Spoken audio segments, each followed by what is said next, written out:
Hi guys, मेरो mini blog फेरि start भयो है। आज चाहिँ मेरो लास्टै भोग लागेको छ।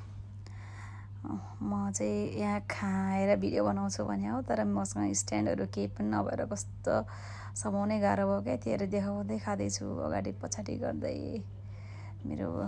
अब त्यसरी हेर्नु है, अब म पुरा गर्दै गर्दै एक्लै खाँदैछु। दिदीले बोलाएको थिएँ, आउनु नै भएन। चाउचाउ पनि खासै मिठो भएन। रमाइलो हुँदो रहेछ यसरी भिडियो बनाउँदाखेरि। हेर्न सक्नुहुन्छ कति धेरै ससेस खाएको, त्यो सबै ससेसहरू भ्याए। हेर्नु आफैले कुरा गर्दै कति आनन्द लाग्छ नि। अनि बिचमा फेरि कोक पनि खाँदैछु, मिठो भएन। कस्तो मिठो खासै भएन क्या चाउचाउ। आज पिरो पनि भएन, केही नहालेर पनि हो, जस उसिने जस्तै छ। हेर्नु न चाउचाउ म्यागी हो, फेरि मलाई फेरि चाउचाउ भन्ने चिज हुन्छ, यो नुडल्स भन्ने जस्तो पनि मनपर्छ क्या गाइज। इग्नोर माई के भन्छ मेरो भोइस है, खासै राम्रो त छैन। हेर्नु बेडमै बसेर खाएको छु। बेड नै त बसेँ नि, तल बसेर चाहिँ बेडमा राखेर, किनभने ठाउँै छैन क्या, रुम सानो हुन्छ, त्यही त हो नि। अनि पार्टिसनमा बस्दाखेरि हेर्दै गर्नु होला मेरो भिडियो। अनि बिहान आज 12 बजी उठ्यो हो। 12 बजी उठेर नुहाइधुवाइ गरेर सबै रेडी गरेर पकाएर खाएको। मिठो भएको थियो, खासै मिठो पनि भएको थिएन। जे होस्, भोक लाग्दाखेरि चाहिँ सबै खाएर भ्याइयो।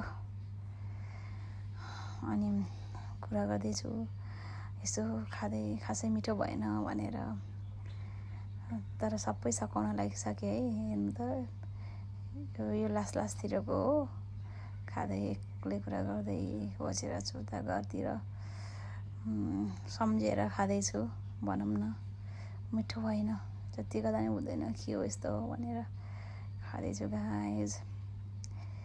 एक्लै बोलेर यसरी भिडियो बनाउँदाखेरि आज चाहिँ मेरो रुमको भ्लग है।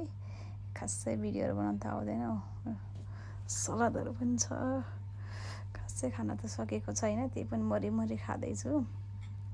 यसरी नै भिडियोहरू आउँछ। तपाईँहरू लाइक, सब्सक्राइब अनि आफ्नो साथीहरूलाई सेयर गराइदिनु होला। मलाई लङ भिडियो हाल्नु चाहिँ मन छैन, यस्तै म सर्ट भिडियोहरू चाहिँ अप्लाई गर्दै गर्छु। थाहा छैन यो हुन्छ नि, यो टिकटकहरूमा कसरी ग्रो गर्ने, कुन टाइममा गर्ने हो, र मलाई कुन कन्टेन्ट केमा बनाउने नै थाहा भएन कि। त्यही भएर म जुन पाएँ त्यही आफूलाई जे हुन्छ त्यही भिडियो बनाउँदैछु गाइज। जस मलाई मेरो फलोवर्सहरू बोलाउनु।